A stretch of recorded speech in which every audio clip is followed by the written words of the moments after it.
Hello everyone, happy Diwali সবাইকে। আমি এখানে অলমোস্ট রেডি হয়েই নিয়েছি।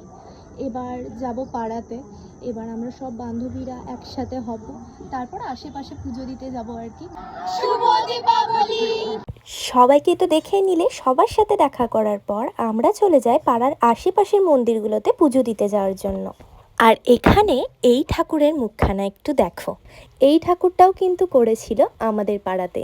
তারপরে আমরা পাড়া থেকে চলে যাই কোড্ডেতে মা চামুণ্ডী কালীর দর্শন করতে। মা চামুণ্ডী কালীর দর্শন করার পর আমরা চলে যাই বড়মূল্য।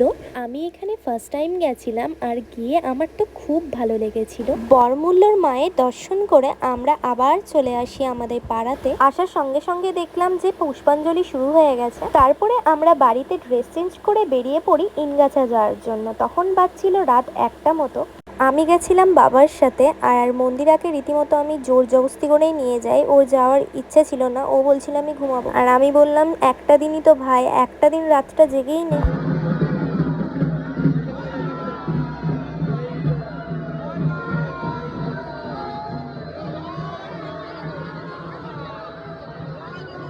এইবারে ঠাকুরকে নিয়ে বেরোতে বেরোতে অনেক লেট হয়ে গেছিল, প্রায় 3:30 বেজে গেছিল। যেটা সাধারণত শুনছিলাম 2-2:30টার মধ্যে কমপ্লিট হয়ে যায়। যাই হোক, আমরা খুব ভালো মতন মায়ের দর্শন করতে পেরেছি।